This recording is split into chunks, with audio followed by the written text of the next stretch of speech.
Good afternoon. Much has been said about our distinguished NYERERE lecturer, Professor Luoga, and my task is to invite him to deliver his lecture. Professor Luoga, please. Welcome.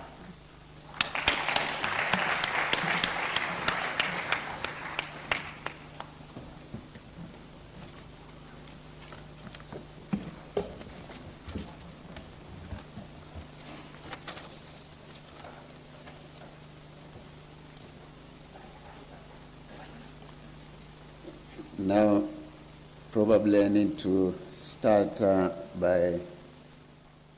with the Right Honorable Mizengo Pinda, retired Prime Minister of the United Republic of Tanzania, Professor William Wanangise, the Vice Chancellor of the University of Dar es Salaam, Professor Wekaza Mukandala,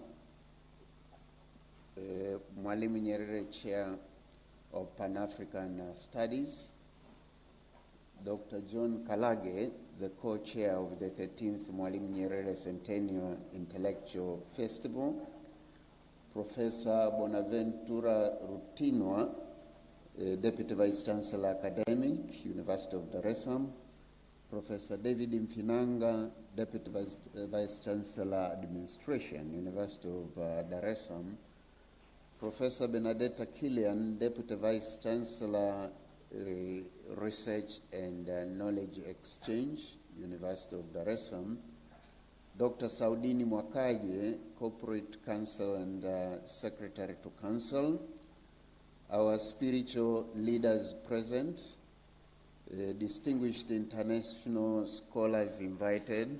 I can see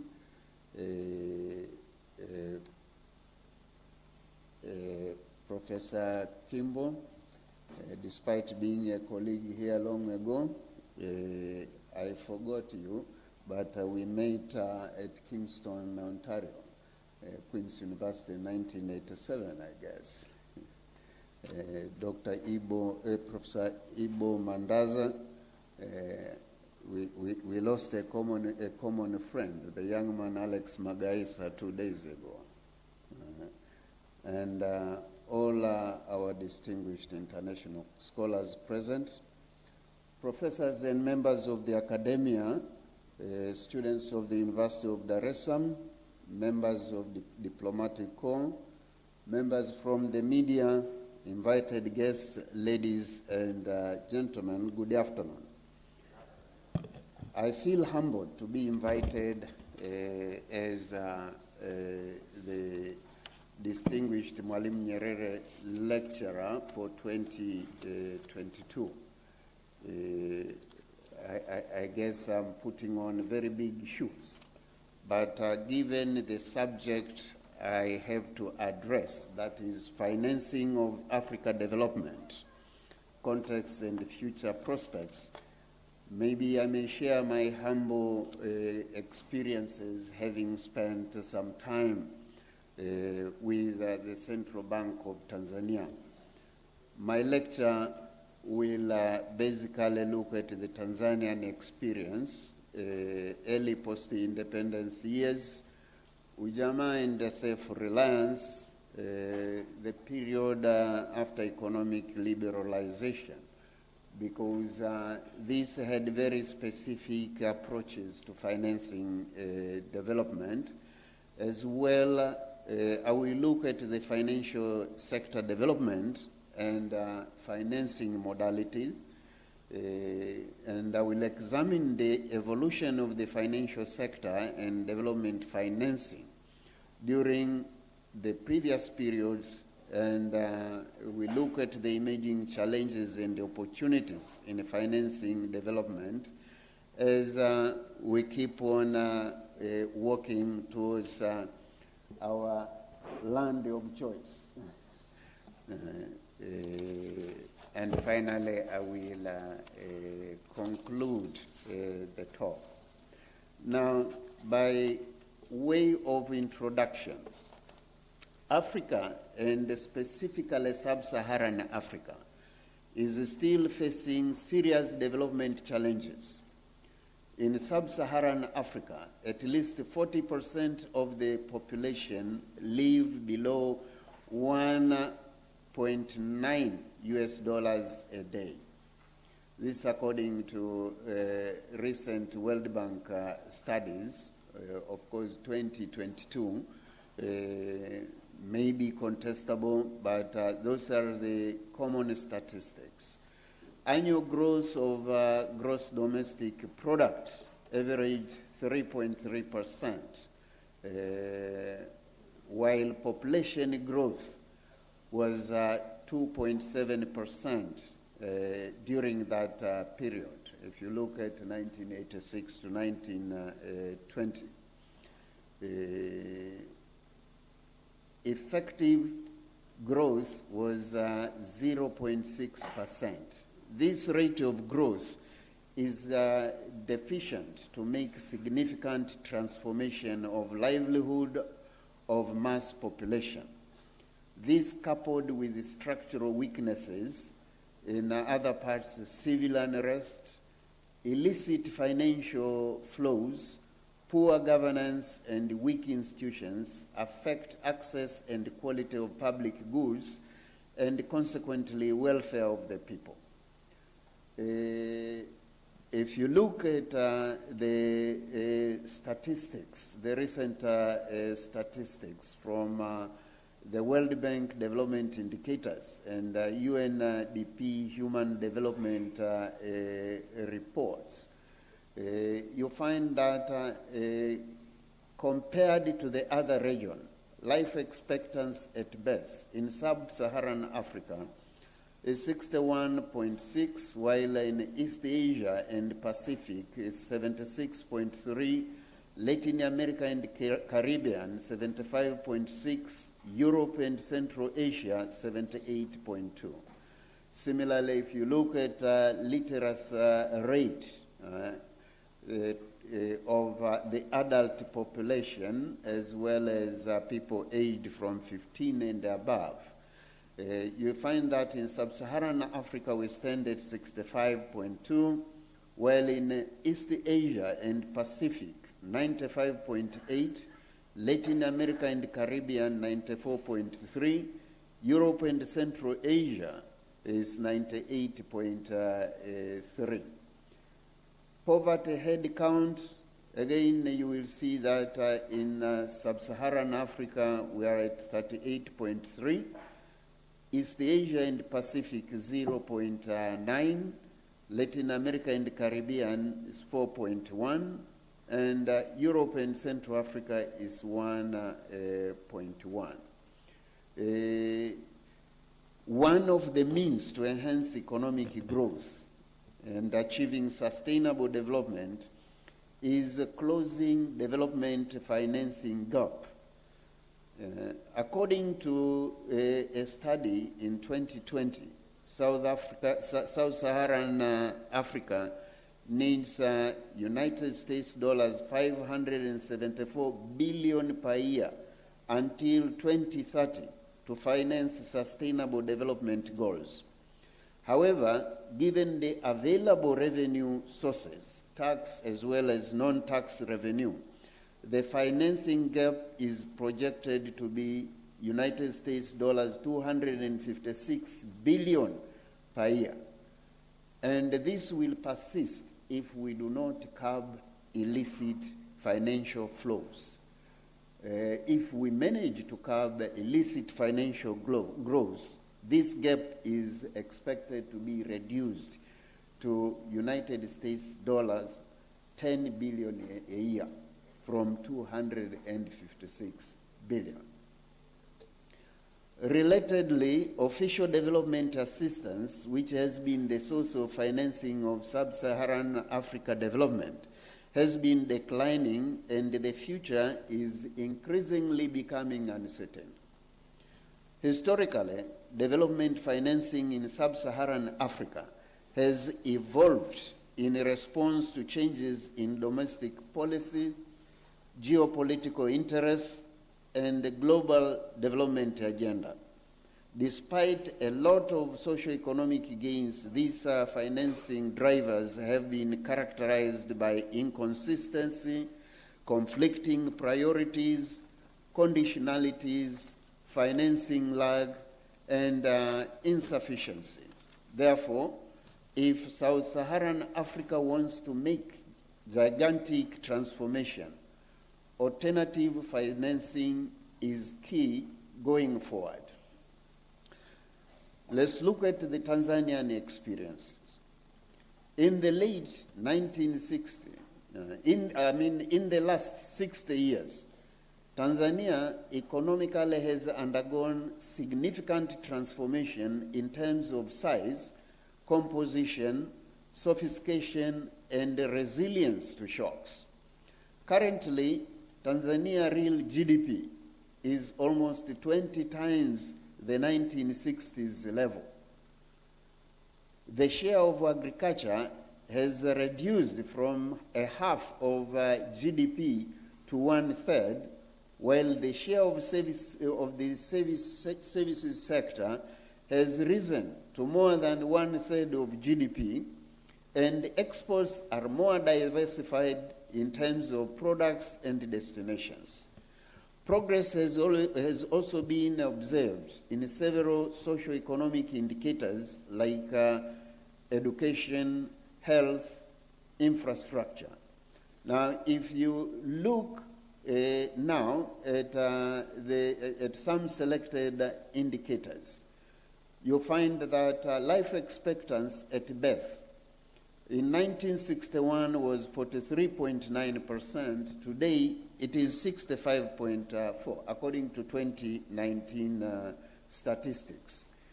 Human Capital Index, years of schooling and returns to education. In 1961, it was 1.30, while in 2021, it stood at 1.72. Number of hospitals. In 1961, we had 98 hospitals. Today, by 2021, we have 369 hospitals. Health centers were 22 at independence. Now we have 926. Dispensaries were 975 in 1961. By 2021, we had 7,163. Primary schools, we had 3,270 in 1961.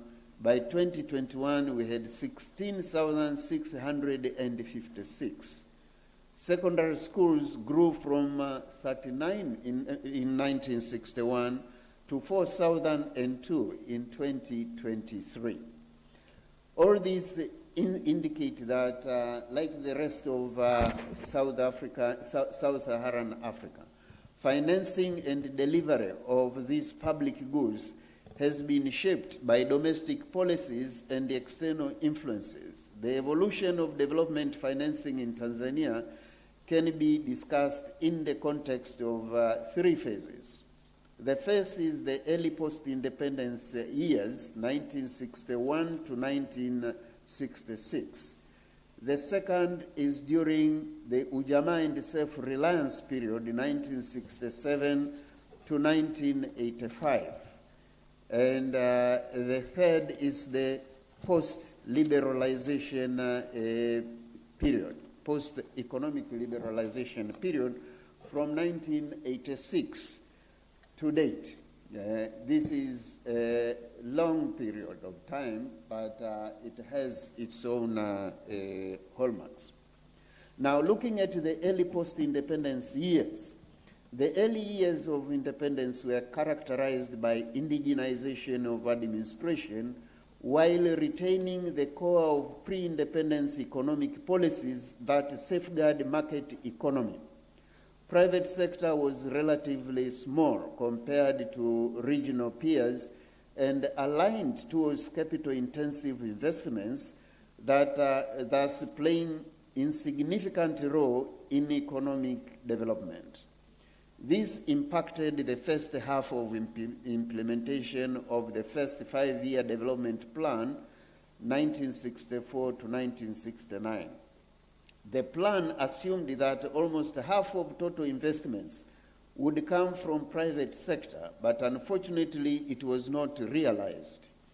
Further, Tanzania was not a preferred destination of foreign direct investment in East Africa at the time due to historical reasons. Furthermore, financing from development partners did not materialize as expected. The period was also characterized by limited and dependent macroeconomic policy instruments. For instance, during that period, Tanzania did not have its central bank, thus depended on the East African Currency Board, whose policy stance was not necessarily in conformity with the Tanzania development goals. Likewise, domestic revenue mobilization was partly under East African Customs Union that limited the country's fiscal policy space. To meet independence economic aspirations, the government realized a need for deeper intervention manifested in the form of establishment of institutions, for example, the Bank of Tanzania, and homegrown economic systems. During the Ujamaa and Self-Reliance period, 1967 to 1985, following the challenges experienced in early years of independence and the need for alternative economic system, Tanzania adopted the socialist path through the Arusha Declaration. The new ideology aimed at addressing inequality, improving productivity, and aligning resources towards the realization of broad national goals. The policy shift involved three approaches. First, increasing the pace of industrial growth for higher productivity gains in the economy, saving scarce foreign exchange resources, and value addition in agriculture. Henceforth, over 300 import substitution industries were built during Ujamaa era. These industries not only focused in building domestic capacity of supplying essential goods, but also gradually developing export capacity. In Mwalimu's own words, during the review of 10 years of Arusha Declaration in 1977, he explicitly said that, and I quote, "We must make a big export effort so that we have more commodities to sell and can also break into the world market for simple manufactures." Second, attaining prosperity without compromising interpersonal, interregional, and rural-urban equity. This was to be realized by employing wage policy, progressive taxation, price control, and allocation of resources and opportunities. Third, self-reliance and mobilization of domestic resources. This aimed at reducing external dependence and guaranteeing policy independence. It partially stemmed from the fact that Tanzania was somewhat disillusioned by unreliability of external financing.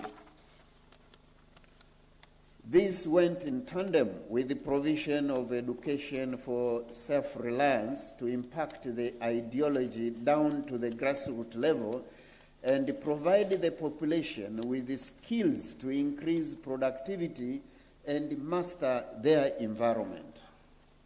Financing development agenda during this era was multifaceted. It first started with nationalization of private commercial banks to direct financing to government priority initiatives, including providing working capital for manufacturing industries, crop marketing boards, trade boards, and other state-owned enterprises. This was followed by amendment of the Bank of Tanzania Act 1965 in 1978 to empower the bank with additional developmental functions of providing finance and offering guarantee facilities to banks and other financial institutions.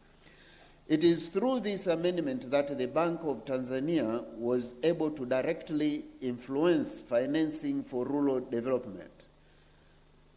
Financing, loans and grants was also solicited from development partners, mainly Nordic countries, for building import substitution industries and capacity building.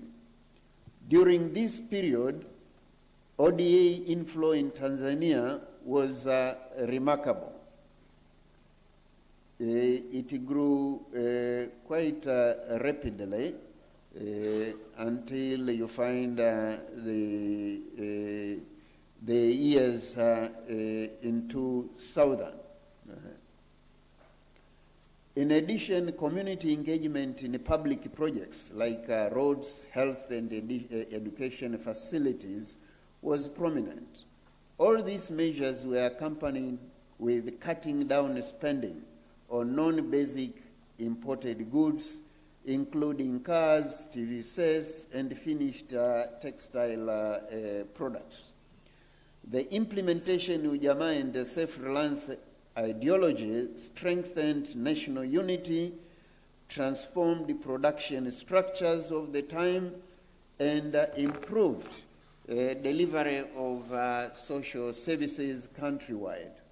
However, the implementation of this ideology fell short of aspirations, mainly because of 5 factors. 1, external shocks ranging from the oil crisis of 1973 to 1975 due to OPEC embargo, 1978 to 1979 Iranian revolution, and 1980 to 1981 Iran-Iraq war, leading to deteriorating terms of trade that resulted to foreign exchange crisis. Terms of trade fell by 30%, such that exports could only cater for 45% of imports in early 1980s, compared with the 75% in early 1970s. As a matter of fact, by the time I assumed the governorship of the central bank, I was shocked to learn that the foreign exchange reserves in 1990 were hardly $600,000 US. And today we are talking of more than $6 billion US. 2, the collapse of the East African community in 1975 necessitated the government to establish new institutions, including airline, postal and telecommunication, railways, and the harbor.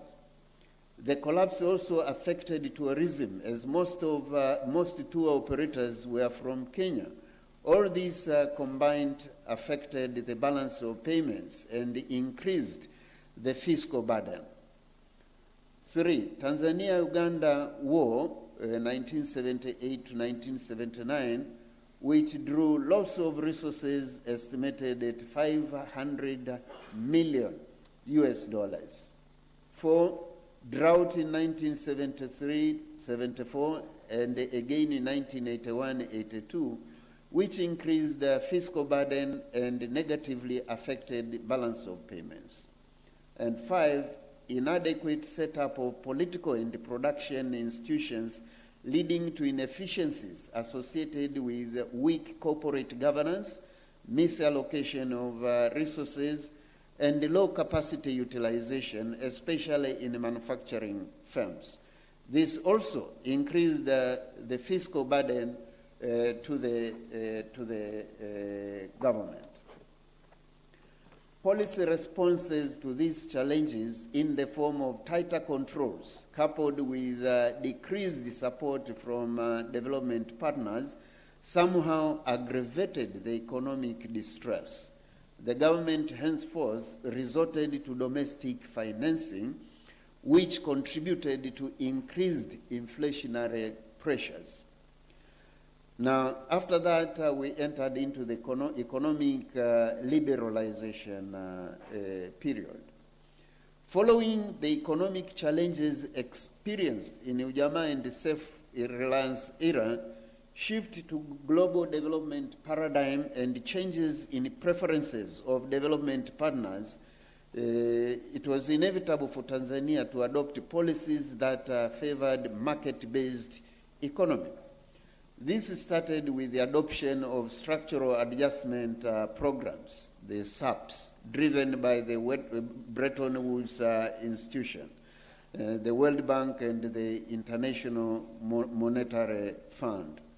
Tanzania was forced to liberalize the economy. There was liberalization of exchange rate, devaluation of the shilling in relation to the United States dollar, cutting or removing subsidies on products and services, liberalization of trade, and privatization of public enterprises. It's strange how we keep on moving around. At some point, the same Bretton Woods institution would say state-owned enterprises should not be entertained. But today, when you engage with the same institutions, they now start talking of the importance of the state-owned enterprises. The SAPs embedded institutional reforms, which, among others, granted more autonomy to the Bank of Tanzania and redefined its role from development role under Ujamaa era to price stability. Moreover, a new autonomous institution in charge of revenue collection, that's the Tanzania Revenue Authority, was established to improve revenue collection. This went hand in hand with the adoption of cash budgeting system to enhance fiscal discipline and introduction of cost sharing in public services to enhance fiscal sustainability. Conditionalities embodied in the SAPs, the structural adjustment programs, had several effects to the economy. First, they disrupted the local manufacturing base, reversing the industrialization drive and self-reliance gains, making the country a net importer of most consumer goods. For instance, by 1984, the country's shoe production capacity had reached 1.7 million pairs per year. I'm happy to share the information that at that time I was serving in the Tanzania shoe factory before coming to the university.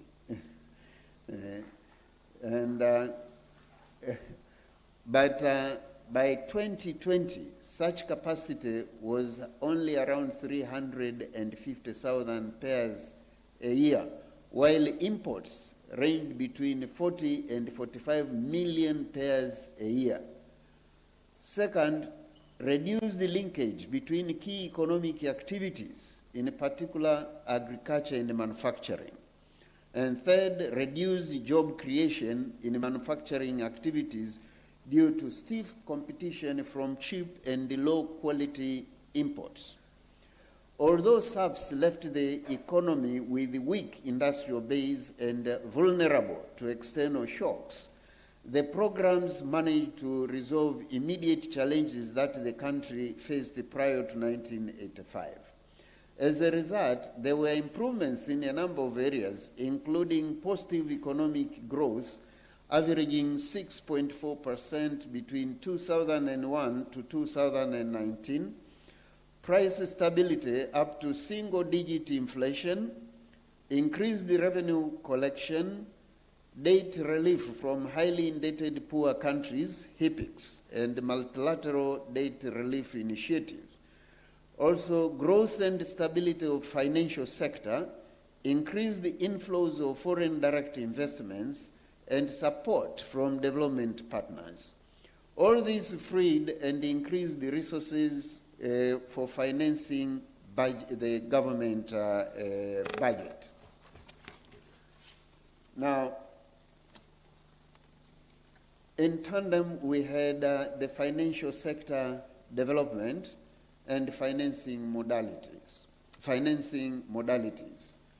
There is no option to the development of financial sector because growth, especially growth of the private sector, is largely dependent on the ability of the financial sector to provide funding to the private sector. It's like a midwife to the private sector. If it falters, the private sector cannot move.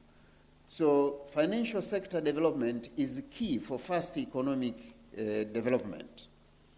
Evidence shows that a well-developed financial sector promotes economic growth through accumulation and optimum allocation of capital.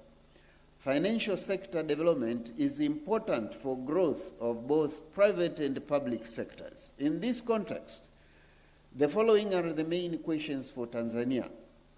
1. How have financial institutions been used to enhance economic development in the context of changing economic agenda and unpredictable inflows of foreign assistance? 2. What role can the Bank of Tanzania play to spearhead the contribution of financial sector in financing development?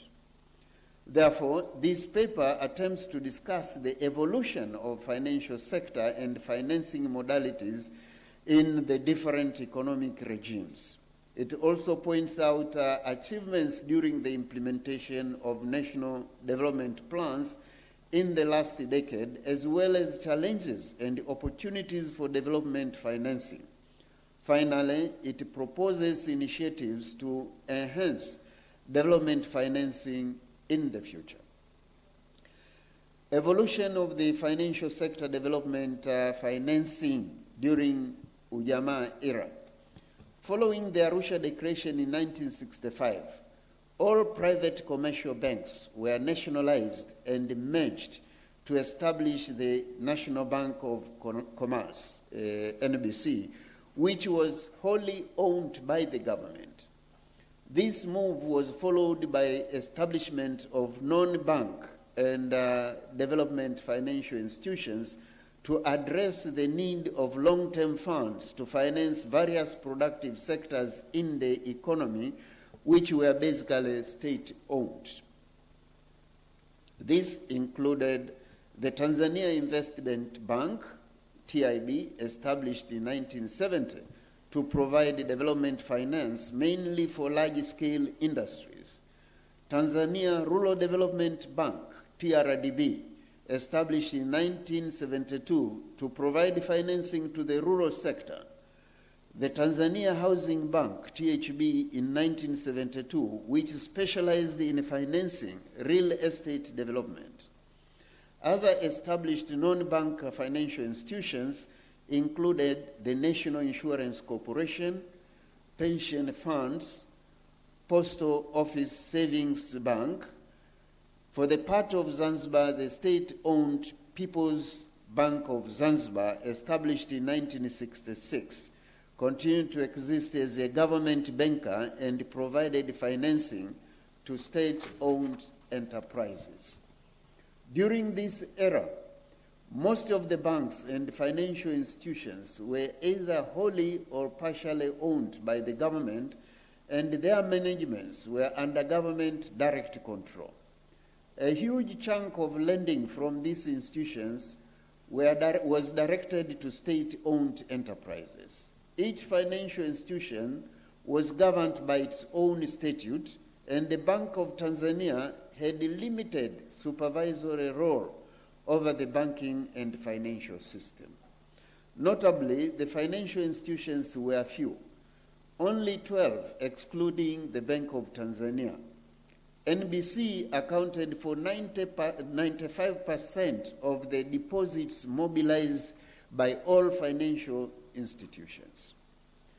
Notwithstanding the role of financial institutions in spearheading the national development agenda of Ujamaa and self-reliance, the environment did not encourage competition and innovation, and hence led to inefficiencies in the economy. Financial institutions experienced heavy intervention by the state in the day-to-day operations, pricing and allocation of resources. The financial sector gave lending priorities to activities that were key to structural transformation and sustainable growth, in particular manufacturing. For instance, in the period of 1967 to 1985, the share of manufacturing to total lending averaged 55.4%. Apart from the commercial banks and other financial institutions lending, development financing for central government during this era was from domestic revenues, both tax and non-tax, and ODA. Financing was directed to projects or activities that had potential for self-sustaining growth in the medium term to long run, including agro-processing and import substitution industries, basic industries like the Kilimanjaro machine tools, Mangula mechanical machine tools, Tanga steel rolling mills, and intermediate goods, cement, fertilizers, and industrial chemicals, as well as pharmaceuticals. And also at this time, we had investments in railways, Tazara, and hydropower generation stations.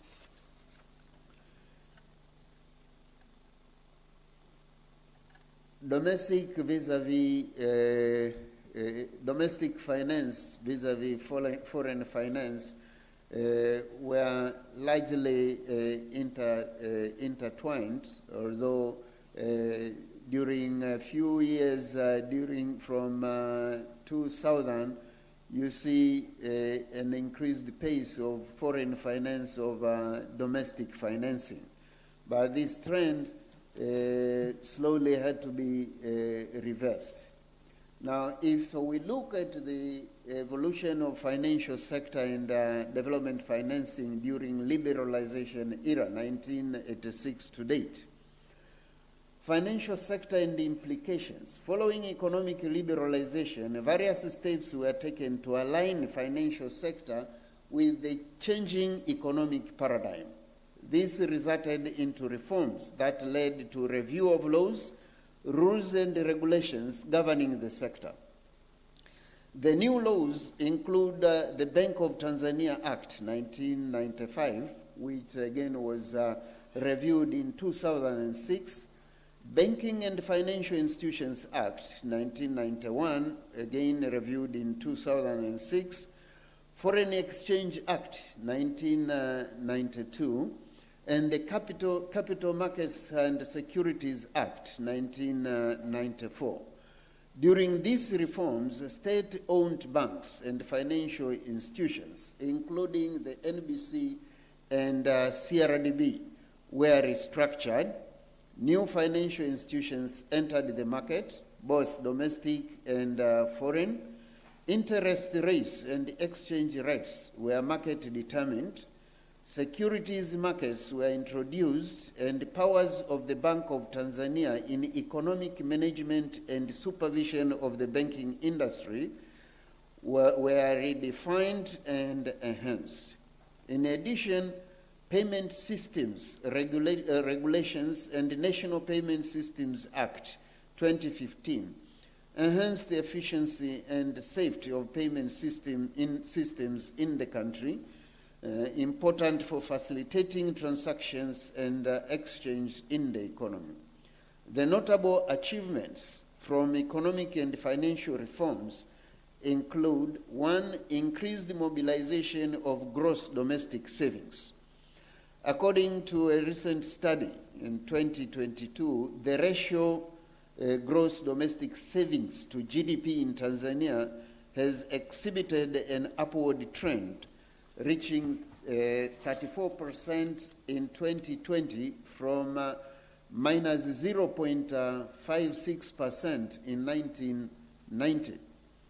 This is an impressive trajectory, with Tanzania shifting from below sub-Saharan Africa savings rate in pre-reform before picking up in the late 2000s. Explaining this performance is increased gross and household income, effective management of inflation, development and stability of the financial sector, and prudent fiscal policies. 2, increase the credit to private sector. Credit to private sector has been rising over time, although it remains lower than the sub-Saharan Africa average. Domestic credit to private sector by banks was 13.1% of GDP in 2020, compared to 27% in sub-Saharan Africa. Despite notable development in the financial sector, the observed performance is associated with infancy of the private sector, which is largely informal. Sectors that benefited the most were trade, construction, manufacturing, and transport and communication. However, most of the credit is short-term working capital, with less than 10% of it channeled to the agriculture sector. That explains why the Bank of Tanzania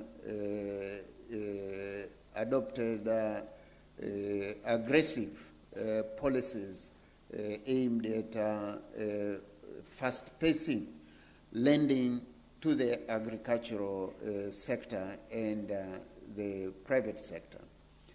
This pattern of financing has been for a number of years and works against the goal of the government to transform rural livelihood and economy at large.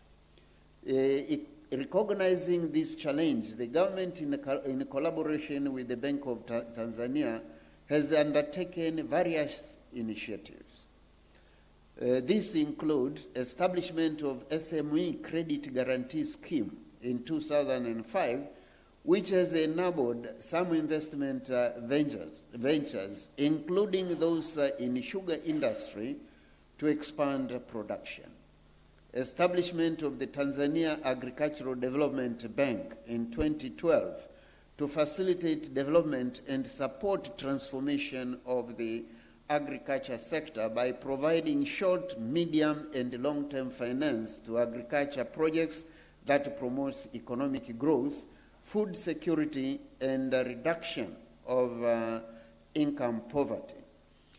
Introduction of special facility with 1 trillion Tanzanian shillings in 2020 by the Bank of Tanzania, which among others targets financial service providers lending to the agriculture sector. The Bank of Tanzania realized that without influencing the lending pattern by the banks and providing support to the banks, including strengthening the banks by ensuring that the banks are profitable, we are not going to achieve the objective of growth in the agricultural sector through financing from our banking sector. So these measures had to be taken and need to be strengthened. 3, expanding foreign direct investment. This has been among the financing sources of private sector investments over the last 25 years, from 1998 to date, resulting from improvement of business environment. Sectors that have benefited the most from this type of financing are mining and quarrying, accommodation and food services, finance and insurance, manufacturing and information and communication. Most investments through FDI are, however, capital intensive, thus denying the country with the opportunity to transform sectors with backward and forward linkages to the rural economy. For improved access and usage of financial services. Generally, financial sector and economic reforms have led to improved access and usage of financial services, which is a contributing factor to inclusive growth and welfare. Statistics indicate that as of 2017, Tanzania had 72% of adult population taking up different financial services compared to 46% in 2006. However, if we unbundle the 72%, it's only 16.7% of the population who had bank accounts, while 48.6% were using other form of financial services, and 6.7% were using informal financial services, leaving 28% of the adult population financially excluded. The use of other form of financial services is largely driven by mobile phones. Despite the improved uptake of financial services, gender and the rural-urban divide is still visible. And this is shown very clearly in FinScope surveys of 2006 and financial sector deepening trust surveys of 2007. There is also improvement in payment systems. For more than 2 decades, Tanzania, as well as the rest of Africa, has been building modern and efficient payment and settlement systems and other financial markets infrastructure for wholesale and retail transactions for both domestic and cross-border players. These reduce transaction costs in terms of money and time and facilitate exchange of goods and services for different economic agents. Some of the developed payment systems include Tanzania Interbank Settlement System, TIS, for bulky transactions, Real-Time Gross Settlement System, RTGS, for transactions within the SADC region, and the East African Payment Systems, EAPS, for transactions within the East African community. The bank is currently on the final stage of testing. The central bank is currently on the final stage of testing the Tanzania Instant Payments System, which is a national electronic payment switch that aims to connect all payment system providers to serve their customers more efficiently, conveniently through instant retail payment services. When this is fully implemented, it will be the first of its kind in Africa, and it will cut down costs of transactions significantly. At the moment, I believe you can see that when you are sending money, the cost is very high. It's very high because the service provider you are using is engaging an aggregator who is adding cost to the transaction, and the person to whom you are sending the money also engages an aggregator before the money ultimately is paid to you. So the transactions costs become very, very high. By introduction of TIPS, we will eliminate all the aggregators. We will be able to cap the costs by the service providers and impose a uniform cost that will make it cheaper to the sender and to the recipient. Currently, all the banks have been burdened to the system. We are in the process of boarding other financial service providers and refining the system so that it is easily usable without any complications. We believe that by the end of the year and early next year, this system will be fully in operation. And I'm happy to say that this system has been developed by Tanzanian experts. We refused to go buy systems outside the country. So the systems that are being used at the Bank of Tanzania are mostly developed by Tanzanian experts. And we don't care where you come from.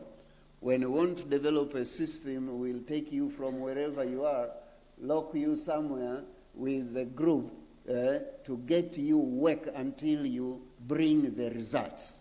And that's what we have been doing, and we have been using these groups even to develop other systems in collaboration with the government. Government development financing during the liberalization era. Reforms in economic and financial sector have resulted into improvement in resource mobilization and changes in modalities for financing and developments as follows. 1, domestic revenue, tax and non-tax. In nominal terms, there have been notable improvements in domestic revenue collection. The improvement is associated with enhanced tax administration, compliance, and growth of economic activities. However, when revenue collection is benchmarked against GDP, the performance is not quite significant to adequately meet development financing needs. For instance, total revenue to GDP ratio and tax revenue to GDP ratio have been below the East African convergence criteria of 30% and 25%, even after reforms.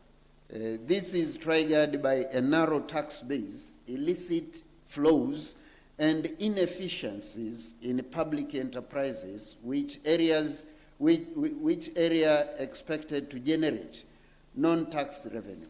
As a matter of fact, in microeconomic indicators, the revenue to GDP ratio of Tanzania is the only indicator that trails behind.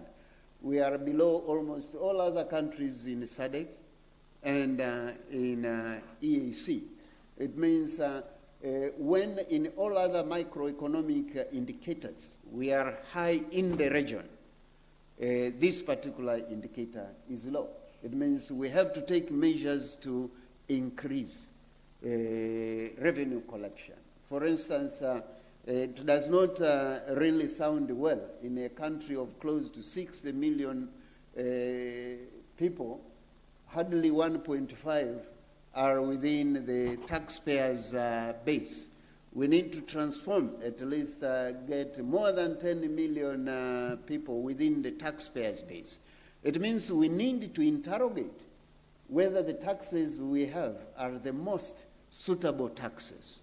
If they are not the most suitable taxes, it means we have to change our philosophies towards taxation, how we design our taxes, how we design the tax administration systems.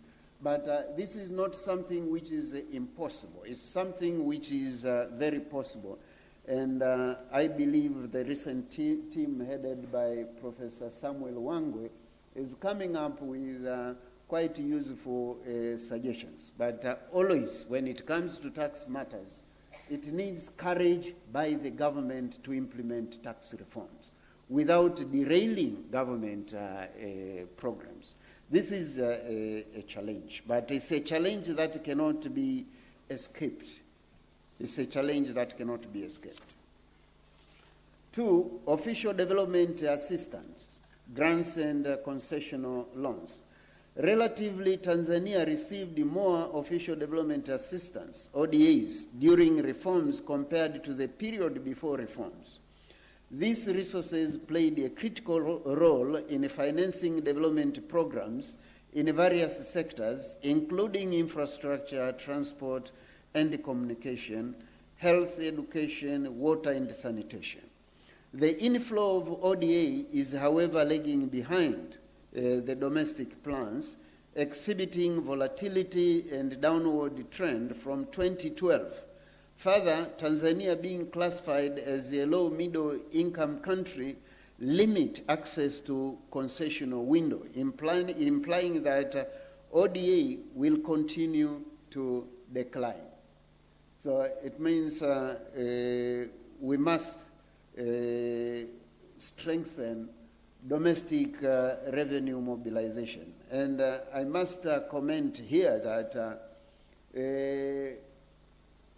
this is an area which can invite easy destabilization of the economy every time the government takes policies which are not favored by the international financial institution. For example, when we implemented the reforms in the in the mining sector, we experienced extreme pressure from the international institutions. It means even those who provide grants abstained from giving the grants to Tanzania, meaning that you either choose to maintain your autonomy and face a further decline in ODA, or maintain your autonomy and intensify domestic revenue mobilization. There is no either way. The country has to define itself when it comes to that. 3, external non-concessional borrowing. Following ODA insufficiency amidst increasing financial needs for development, the government opted for semi-concessional and non-concessional financing sources, including export credits and loans from commercial lenders. Although these sources are accessible, they are costly, risky, and less suitable for long-term projects. There are those who believe that if we access the international capital markets, probably we'll get cheap loans. This is not always the case. It depends on how you are perceived internationally. And the most you can get, for instance, is a loan probably with a 5% interest rate that was obtained. Rwanda managed to get, I think, 5%. But the others range between 5 and upwards. So you only take that resort if you think domestic borrowing is costly. Otherwise, sometimes borrowing from the external markets can be very costly. And very often you expose the country to bullet repayments because they converge at one point. You will find yourself having to pay so much to the extent that you can destabilize yourself in terms of consistent development financing.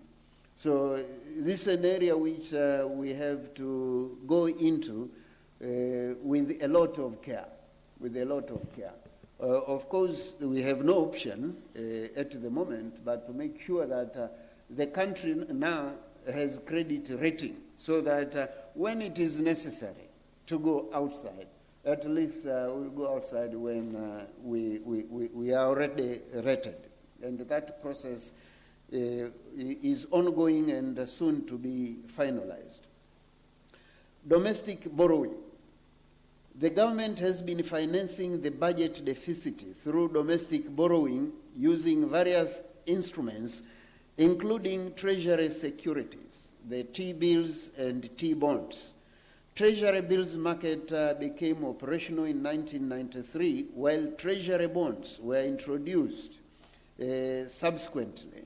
the government has increasingly been able to mobilize resources from the domestic market.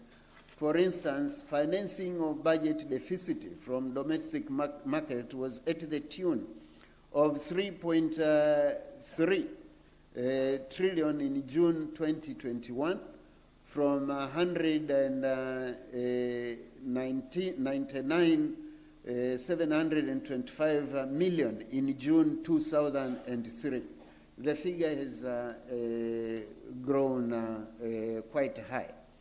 Among the advantages of this model of financing are that it does not attract foreign exchange risk, and it is relatively easy and quick means of financing government budget operations.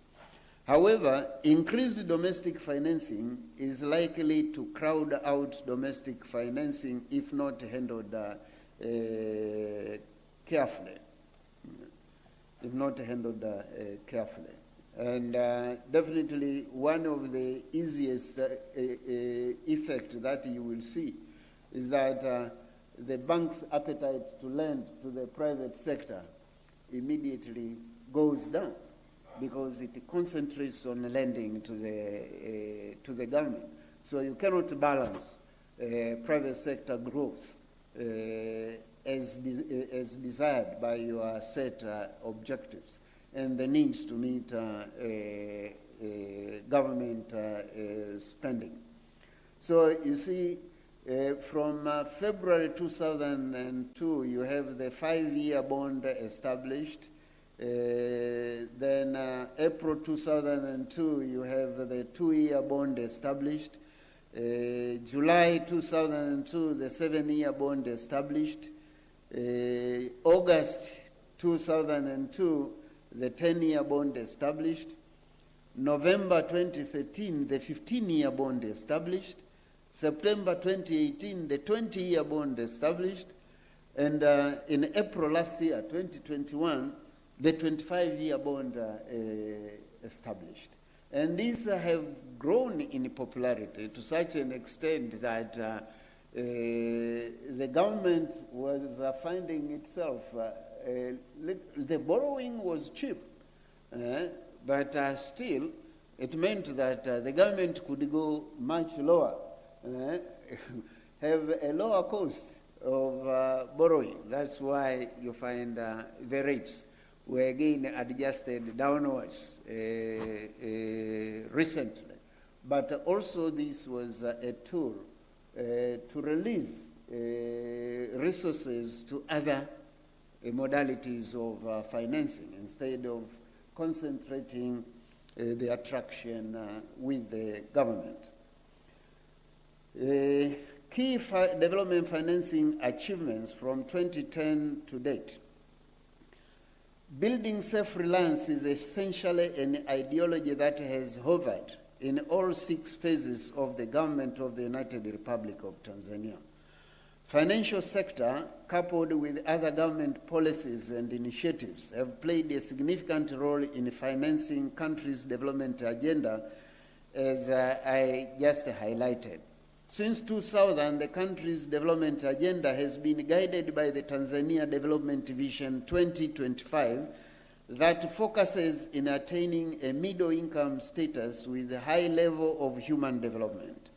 This aspiration features in various policies, strategies, and plans, including the first 5-year development plan, 2011 to 2015, 2011-12 to 2015-16, the second 5-year development plan, 2016-17 to 2020-21, and the third 5-year development plan, 2021-22 to 2025-26.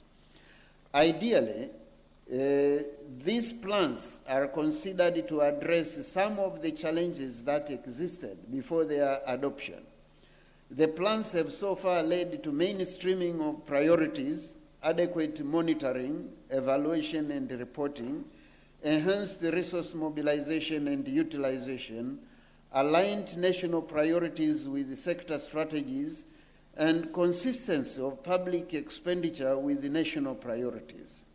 Notable across the plans is the consistency in developing the economy that is self-reliant, building on the base set by the preceding governments. For instance, if you look at the achievements of the first and second 5-year development plans, first 5-year development plan, 2011-12 to 2015-16, its theme was unleashing growth potentials by debottlenecking, binding constraints to growth. And the key priority areas were infrastructure, especially large investment in energy, transport infrastructure, port, railway, roads, air transport, water, sanitation, and ICT. Also, agriculture, focusing on the transformation of agriculture for food self-sufficiency and export, development of irrigation, particularly in selected agricultural corridors and high-value crops, including horticulture, floriculture, spices, and vineyards. And also human capital and skills development with an emphasis on science, technology, and innovation. Achievements recorded: 1, rehabilitation of the Central Railway Line, 2,707 kilometers.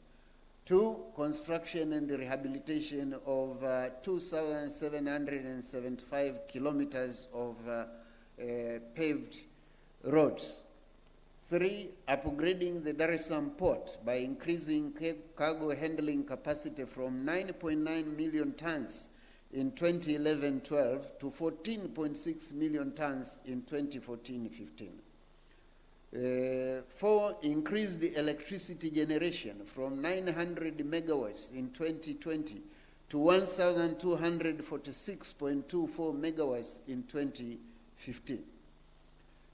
Increase the rate of food sufficiency ratio from 104% in 2011-12 to 125% in 2014-15.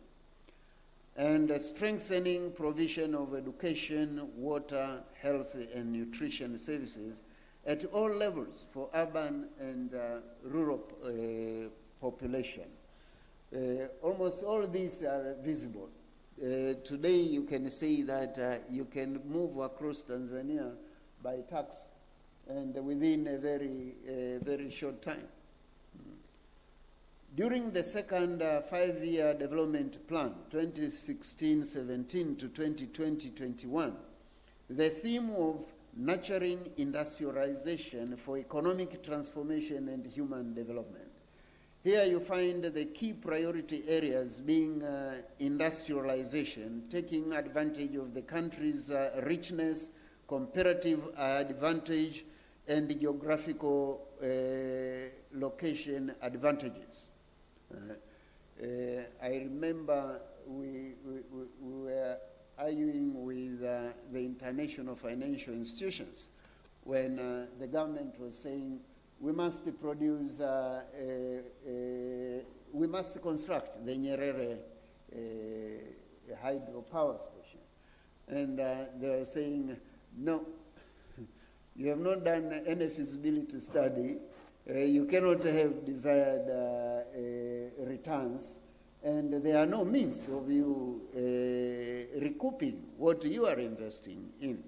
And therefore, in a way, we were blockaded from accessing funds from the international institution. When SGR was being built, they said, no feasibility study. This SGR is not going to pay. But what they forgot was the geographical location of Tanzania. Tanzania is, have many people like to say 7, 8 neighbors. I like to say 11 neighbors, because we are forgetting our maritime neighbors. We simply count Kenya, Uganda, Rwanda, DRC, Burundi, Zambia, Malawi, Mozambique. That is 8. But we are forgetting that on the maritime side, we have Seychelles, Madagascar, Comoro. All these can be linked to Tanzania. So this geographical location is an asset which we can exploit. Right now, they see the sense of having the SDR extended to Burundi and DRC, because those areas, when opened, it means there is more growth in Tanzania as well. The second priority area was human development by sustaining and consolidating achievements, social development, improving access and quality of such services. Today we can see that in terms of electricity, by next year we'll have electricity supplied to almost the whole country. As we continue laying down the fiber optic infrastructure, it means with electricity available everywhere, digitization is very possible. We at the Bank of Tanzania, we have developed the Financial Services Registry, which enables us to know where financial services have not reached. And we can see transactions taking place immediately to be able to take measures to ensure that services reach everywhere. Our objective is to see that every Tanzania is within a radius of 15 kilometers between him or her and where one can access financial services. And this now is very possible. And once we complete these other projects, there will be acceleration in digitization and therefore even in rendering financial services.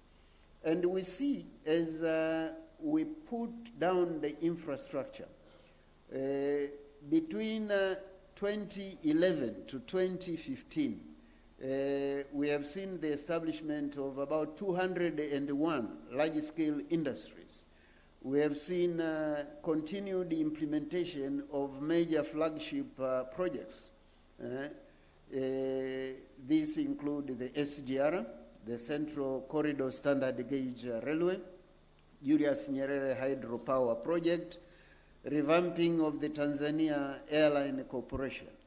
We have seen increase in the number of classrooms from 115,665 in 2015 to 136,292 in 2020, while the number of health facilities increased from 7,014 in 2015 to 8,782 in 2020. And tax reforms to simplify collection mechanism and increase revenue collection. This area still needs to be worked on. And probably there are very simple ways of reworking tax administration which can bring on board more taxpayers who can pay taxes without bleeding. And this is very important. If you bleed when you pay taxes, the temptation is to disappear again from the formal sector, to go into oblivion so that you are not reached. But with the intended reforms, we'll probably manage to harness revenue collection. And with the increased revenue collection, it means it is possible to increase development financing. So the first 5-year development plan achieved nearly 60% of the targets, while the second 5-year development plan achieved 93.8% of the targets. The good performance of the second plan was mainly the outcome of various policies and initiatives undertaken by the government. In respect to the specific contribution of the financial sector, key areas include enhancing the efficiency of the financial systems, improving resource mobilization, and financial stability. Now, when we talk of efficiency in the financial system, what do we mean? It includes increase the pace of digitization in the financial sector, improved efficiencies for payments, collection, and settlement of funds. You can see today, Tanzania, for instance, in terms of payments, all workers are paid on the 23rd, isn't it? Yes. 23rd, you just hit the button, money is in the pocket. There are no delays. Suppliers of services are paid without discretion of another person to pay or not to pay. Previously, the university could be supplied services. You bring money to the university, and the university decides at what point in time they will pay you. But with the current system, once you process payments and the treasury releases the payment, it passes through the Bank of Tanzania like a pipeline. There is no stoppage until it hits the desired bank account. So these improvements make it easier for funds settlement. It makes it possible, for instance, for the country to meet foreign payment obligations without hitches. If the government desires to pay a supplier abroad, when we receive instructions, wherever you are in the world, the payment will reach you in hardly 15 minutes. In hardly 15 minutes, you will see documentation that the payment has reached where it desired. So the government was able to efficiently optimize resources, reduce leakages, increase controls, and monetize revenue collection through centralized, digitized systems such as government payment gateway, local government revenue collection information system. It also increased the transparency and expanded access to payment information for persons or businesses to government payments, and overall improvement of other systems, for instance, in the capital markets, pension, insurance, banking, clearing, and settlement systems. You can see today, using your mobile phone, you can effect any payment you want to make at the moment. And it is possible for the Bank of Tanzania to know how much the government is going to pay on that day, and to know how much money is collected and that will be available for payment, and to get an early alert if there is any deficit, so that we can have intervention and make sure the government continues to function. Government does not stop because our systems are going to lock the government out. But every morning when you see that, you can make projections and be able to make the government function without any problem. So our life at the bank begins with an early morning meeting to know what is happening, how are the banks functioning, and after that you tell each other to go to your desk to do now your routine job after seeing that everything is functioning well within the economy. To enhance resource mobilization.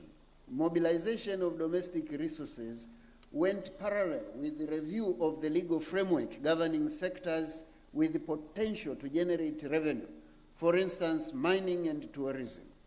Despite some notable challenges, these initiatives have improved revenue collection in sectors where inefficiencies caused by inadequate systems and informal markets led to revenue leakages.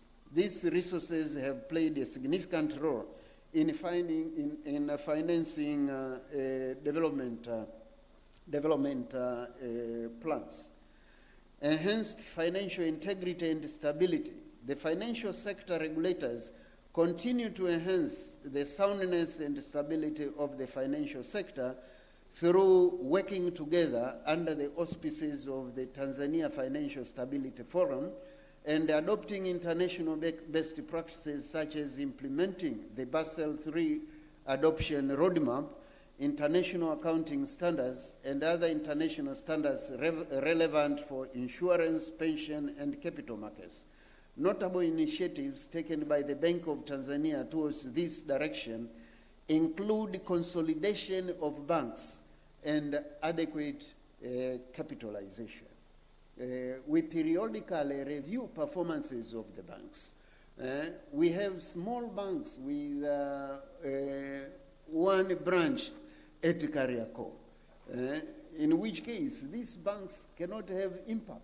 We need banks that are capable to mobilize deposits and to mobilize deposits innovatively and to be able to render services to the whole country. The idea of having the brick and mortar banks today is not viable, but through digitization, you can reach almost everyone everywhere.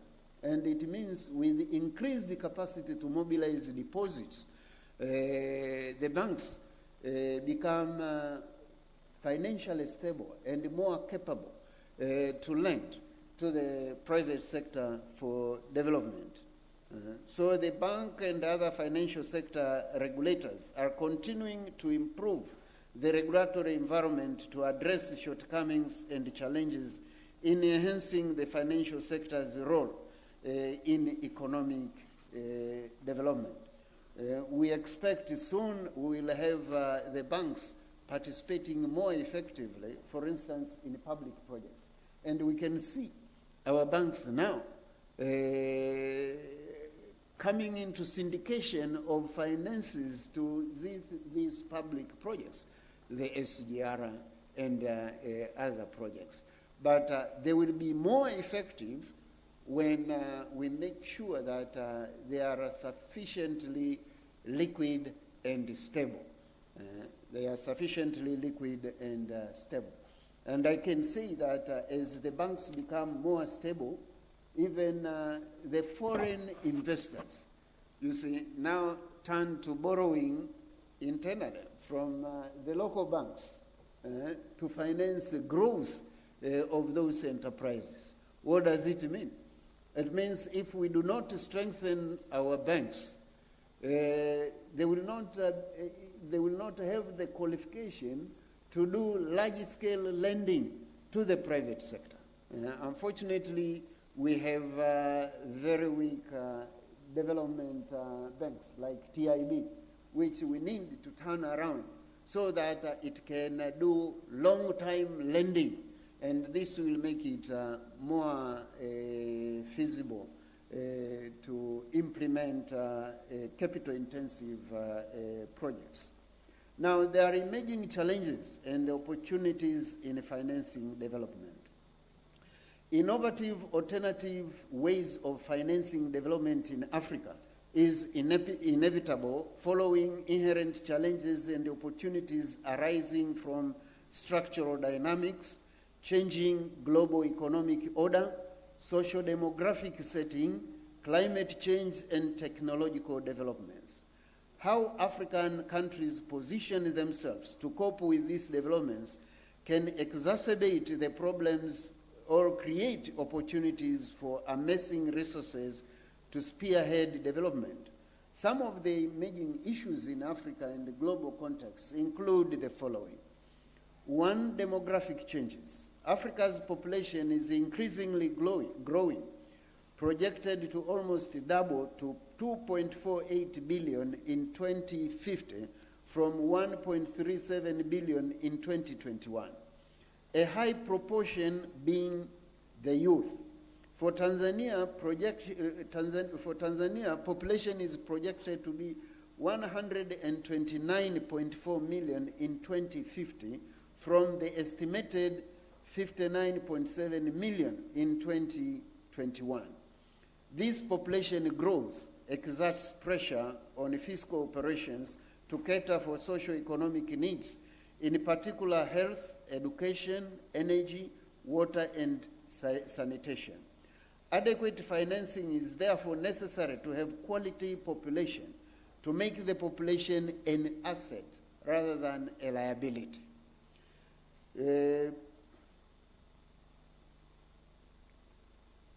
In turn, if you have quality population, you will produce a skilled and capable labor force to take advantage of investment opportunities, including sunset factories from Eastern Europe and Asia. It will also develop markets, increase productivity, and ultimately lead to self-propelled economic growth. Two, digitalization of economies. Globally and so in Africa, there are initiatives to automate production processes and service delivery systems. This not only aims at increasing efficiency in production and service delivery, but also increase flow of information and financial resources at lower cost. It is also likely to reduce the informality of economies, thus enhance ability of governments to mobilize resources. This improvement is, however, a double-edged sword, as it is associated with job losses. Three, climate change. Climate change is currently a global agenda manifested in prolonged drought, floods, and global warming, among others. Risks connected to this challenge are reduced productivity, increased poverty levels, unplanned expenditure during calamities, forced government investments in projects aimed at countervailing the adverse effects of climate change, such as reforestation and afforestation, irrigation projects, and land reclamation. On the other hand, concerns on effects of climate change have resulted in additional conditions from financiers, while on the other have created an opportunity of green finance for agencies capable of meeting the conditions. Four, increased globalization. The globe is experiencing cross-border movement of factors of production, meaning people, finance, technology, goods and services, and the exchange of knowledge and information. Globalization opens opportunities for African countries to access international capital markets and benefit from evolving financial instruments at competitive cost. However, this opening up exposes African economies to a cutthroat competition, which is challenging to withstand and contagion effects of global financial and economic crises. Five, reconfiguration of global economic order. The world economy is likely to become more multipolar, characterized by multiple centers of economic and political powers. This environment generates a number of challenges, including growing tensions, uncertainties, and destabilization of global economic and political order. However, this is also associated with newer opportunities, such as diversified financing sources and deepened regional economic integration to increase bargaining power and shield economies against adverse global spillovers. So maybe the Ukrainian war is also accelerating the pace towards that end. And financing development going forward. As already highlighted, avenues for mobilizing resources for financing development are several and evolving with time and market environment. Resource mobilization entails a holistic approach encompassing both domestic and external players while simultaneously preserving national sovereignty and ensuring broad-based and sustainable growth. It's worth noting that these were key elements of Mwalimu Nyerere's ideology of self-reliance. At this juncture, there is a need to develop financing mechanisms that are capable of funding key development priorities necessary for sustaining the economy going forward. Looking forward, the following needs to be done to ensure that Tanzania and Africa at large have adequate finance for development programs. I should say one which is very critical is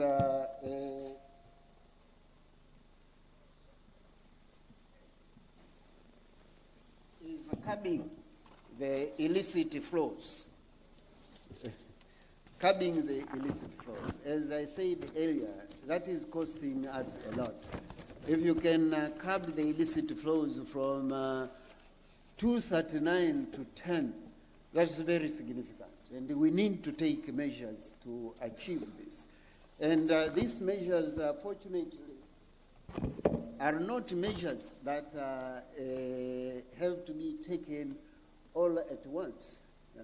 You plug the holes from one point to another point to another point to another point. The totality of it is increased savings internally. I can talk of a number of measures the government has taken. For instance, by fine-tuning the legal framework in the mining sector, today we are getting more returns, almost 10 times. Even some people are saying, Governor, you are saying foreign investors cannot establish accounts abroad without your approval. It's funny that such arguments should be raised by our own people. One, this rule is not a rule of 2022. This rule has been there from 1998. The only difference is that in the past we were using circulars to tell everyone that you cannot establish an account abroad without the approval of the governor. Why approval of the governor?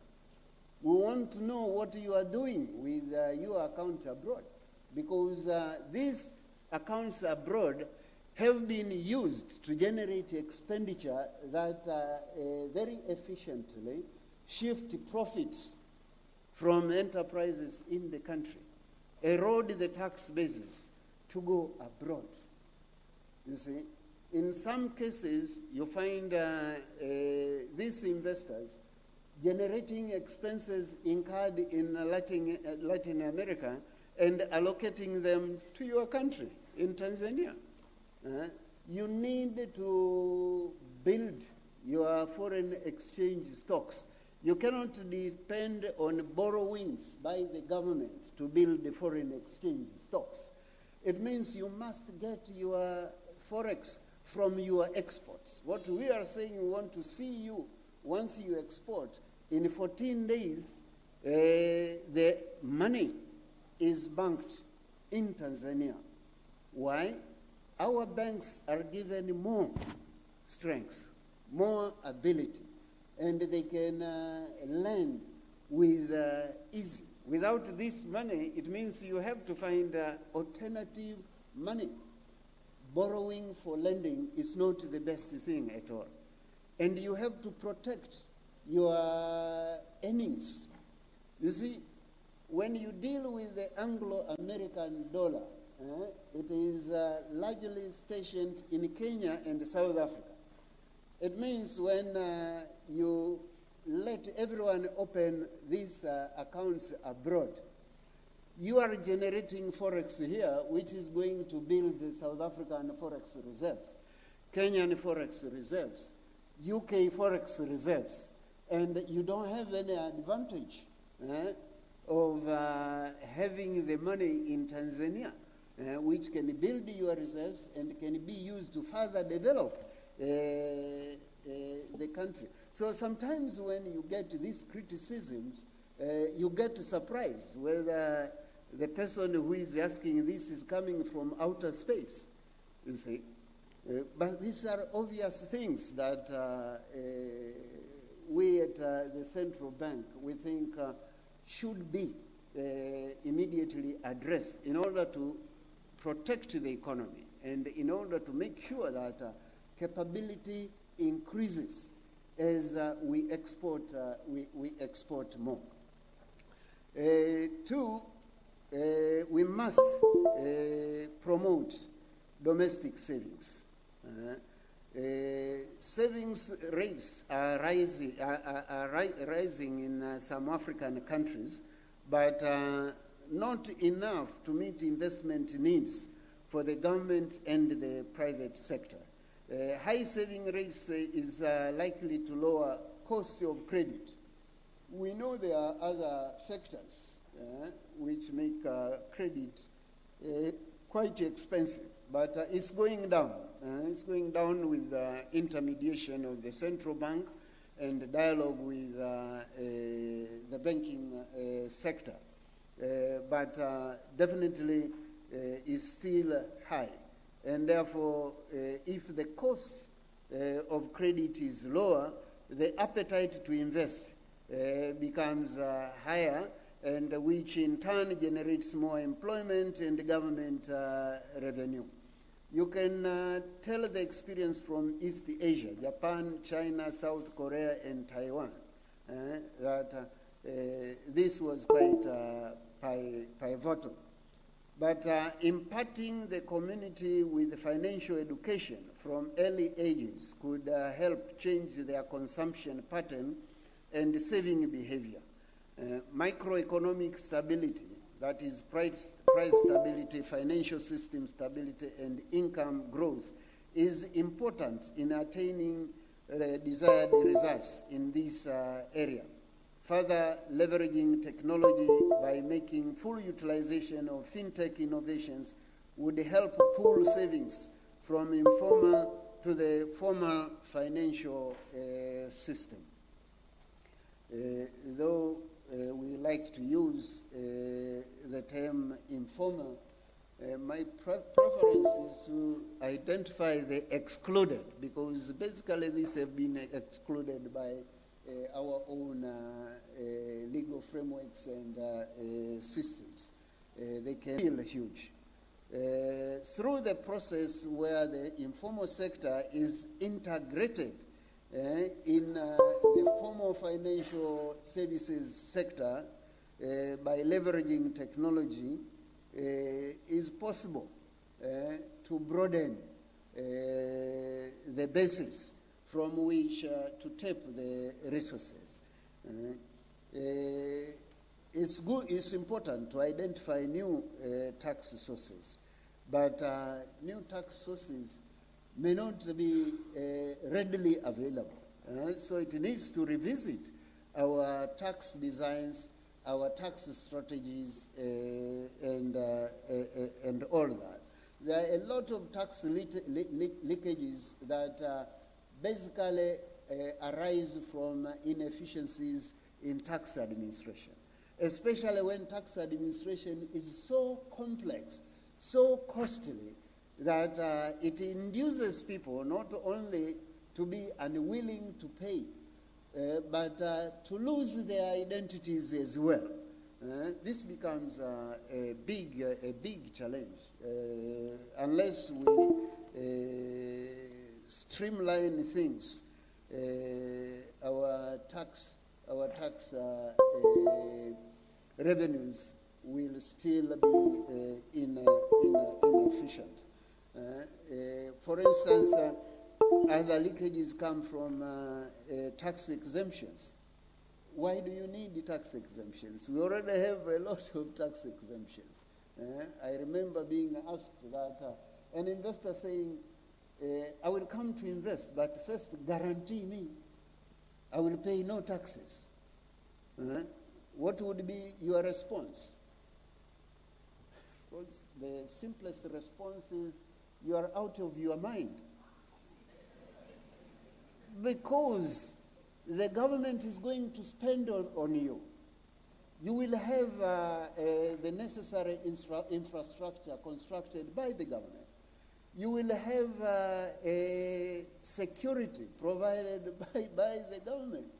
You will have your skilled labor developed by the government. And one investor was saying, I need electricity. I said, how much will you pay for the electricity? Because with our rural electricity programs, electricity will be everywhere. And the investor will find that electricity is exactly at the location he's putting up his enterprise. And says he does not want to pay the government. So who gives back the money to the government, if not all investors? So mentalities like this are mentalities which have to be curbed and controlled. Usually the country have very good inbuilt system of incentives. From day one when you construct your factory, the government is spending on you. Because under the customs regime, if you read the East African Customs Act, and you look, I think, at Part 5, capital goods are exempt from customs duties. What does it mean? It means the government is directly spending on you by foregoing the money it would have collected from you. What more do you need? And you have guarantees in terms of repatriation of your profits. There is a very liberal expenditure deductibility in the country, including loan repayment without tax. All these are inbuilt to assist investors. But you find some investors who come to you and say, I need more incentives. Which incentives? I should not pay taxes. So how does the government recoup and ensure a uniform play field to all investors? I think these are the things that we need to address, and to address in a way that makes everyone understand what is at stake. Also, we have public-private partnership, which we have not taken effective advantage of.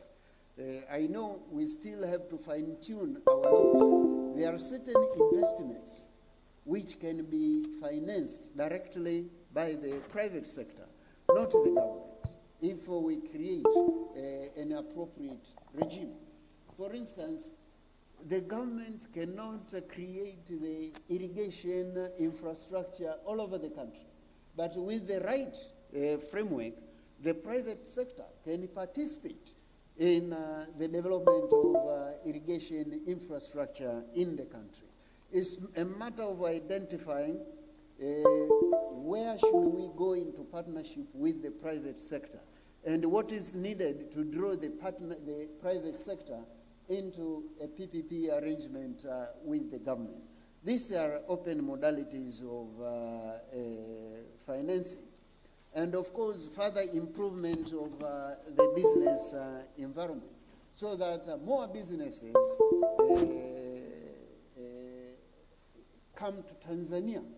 And it is possible to do that. And every now and then I say, Tanzania is a very good country to do business. You have peace and stability. You have the population. This is a huge market. Everyone would like to access the Tanzanian market. and its geographical location gives you access to most other surrounding markets. With developments in electricity supply infrastructure, cheap power generation, you make it even more attractive. The only thing investors will find inefficient if you don't fine-tune your tax administration system, because it has the direct effect of tying down capital and making future development uncertain. We need to look more carefully in that area, and once we refine that, Tanzania can become a haven. It means it will be a destination of many investors, and with the growth in that area, it means you impact on other areas, which enables savings, which increases employment, and all other associated benefits. But in all, again, we are seeing the financial sector definitely is a driver of resource mobilization. And in order to make it more effective, I always say, leave politics out of the financial sector. Leave the financial sector to operate in accordance with principles. With that, I thank you very much for listening. And for the honor of inviting me back to the University of Dar Es Salaam. Thank you.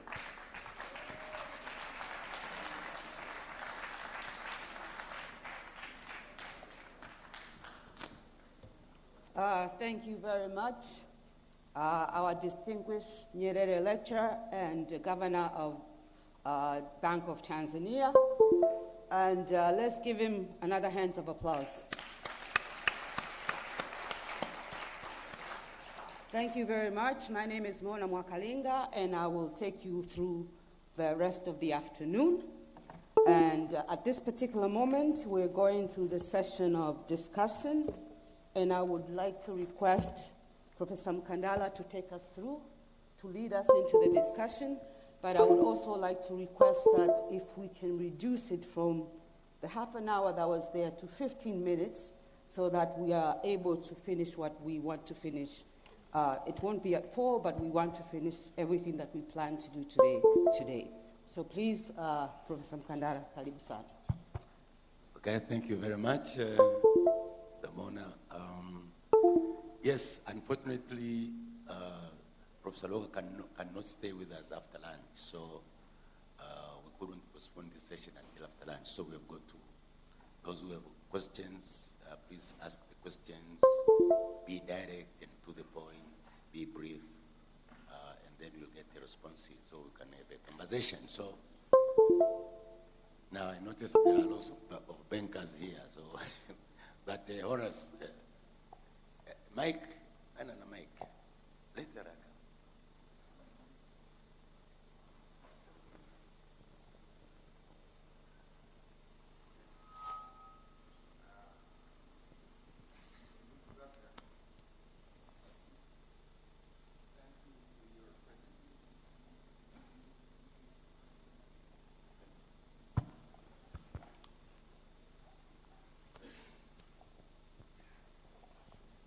Thank you for your presentation.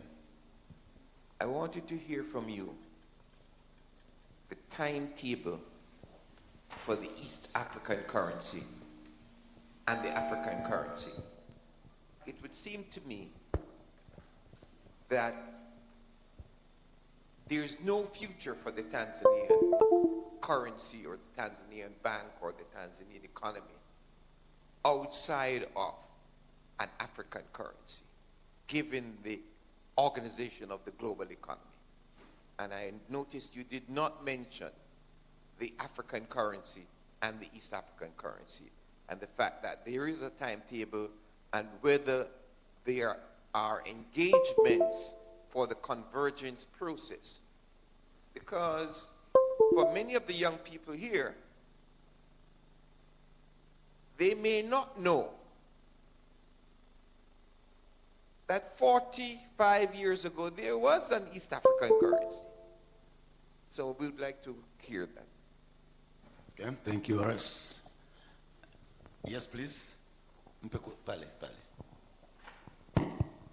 By the way, you can ask questions either in Kiswahili or in English. Okay, thank you very much. My name is Sifas. I'm a consultant at TAC Consulting, and I'm from Uganda.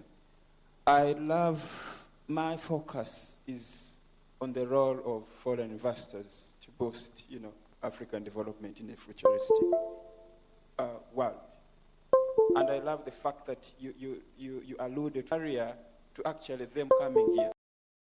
And my question is, since you realize and you acknowledge the fact that they have a role to play in boosting and developing Tanzania's economy, don't you think that there's a downside of saying, we're not going to give you this in order for you to actually?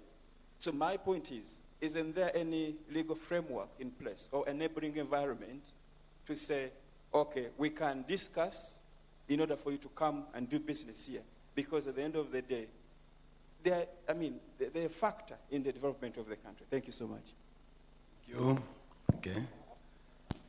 I want to this side. Okay. Okay. Ngila. Mr. Chairman, if you allowed me, allow me to remind the audience about something that President Chikwete said in connection with the associating President NYERERE'S name with this university. He argued that I think he was arguing that at some stage we should think about calling it Julius Nyerere University, and in my view, we can't give him a portion of this university. If we don't want to call this university Julius Nyerere University, don't say we've given him a campus. I think it would be helpful if we concentrated with the other two universities that are coming up that have Nyerere's name. Now, I have just one question to the governor.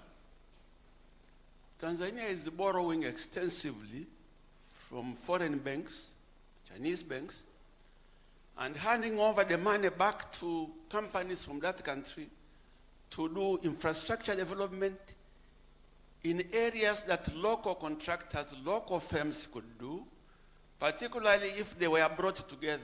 There are countries that are building flyovers. Ghana is one of them. They will bring 3 companies, local companies, and say, build this flyover. The companies might be able to source experts from outside, but they are the ones contracted to do the flyover.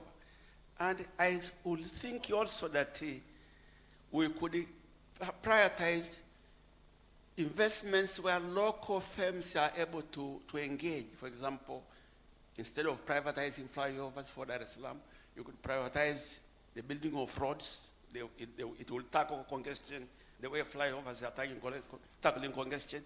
But the money would go to local firms. This is how we could resolve the Machinga problem. This is how we could increase youth employment. So I'm keen to hear what the central bank is advising government with respect to ensuring that we prioritize investments, local and foreign money, where local firms, if they are well supervised, can deliver. Thank you. Any ladies?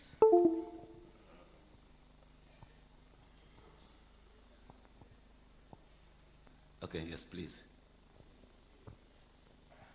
Please introduce yourself and please be brief.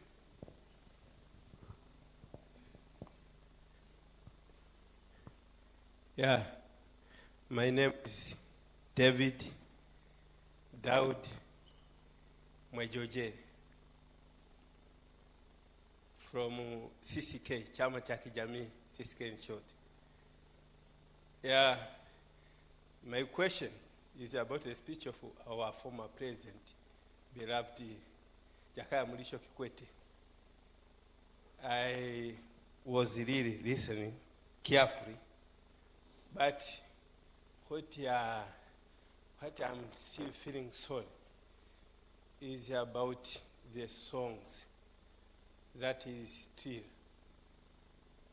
moving from one president to another president. He said that Mwalimu Nyerere was organized to fight about to get freedom. Now we are free. Really, we are free, Tanzania. But the major problem is the kind of songs, poverty. He said, we still remain poverty, Tanzania. And it was the end up his speech. So which way or how can we organize together, collaborating to stop or to make sure that we chase out this spirit? I don't know if it's demonic or inimizim or what of kind. Why every corner Tanzania, we say we are poverty. People, they apply university beyond of the border of Africa, beyond the border of Tanzania. They say, I'm coming from the poverty country, Tanzania. We are not poverty, we are blessed. We have the unique gemstone like Tanzanite. You can't find it anywhere. Yes, please. Especially in Tanzania. Yeah. So you, as the Professor Mkandara, I believe in you. That which way can we use to stop these songs? Thank you. Now, let us start. We are blessed, Tanzania. We are not poor. Nchi yetu tumebarikiwa bwana, acha mambo hayo. Tuna kila kitu pa. Okay, sir. Yes, please. I think we'll have the banker and then we'll take, the professor will respond. Thank you. And this question goes to the governor. My name is William Makoresho. I'm from NMB Bank. Over the past almost 1 year, we have experienced government bond trading at premium, meaning that people are prepared to pay more for their investment. And of recent, we have seen cuts of the coupon interest almost to 300 basis points down, but still they are oversubscribed. Should you expect more cut of the coupons? Thank you.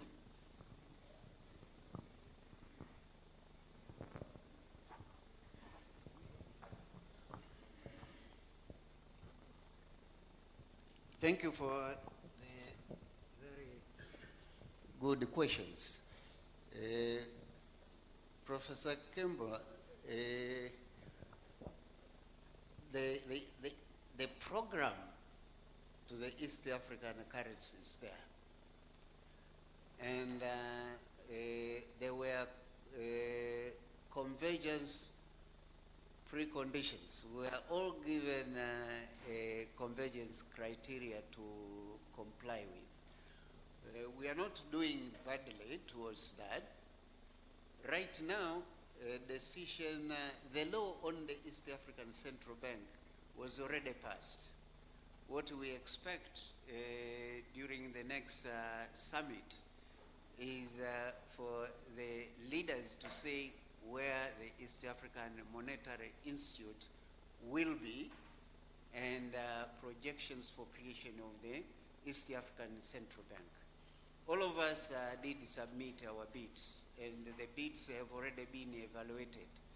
It means in 2 to 3 years' time, from the moment we establish the East African Monetary Institute, we will be able to create the East African Central Bank and consequently the East African currency.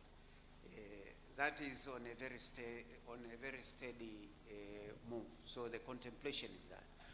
As East Africa, the position has been, let's first go sub-region with the intended East African currency before we go into the African currency. And I think that attitude is still there if you go into SADC and West Africa, but the talk is there.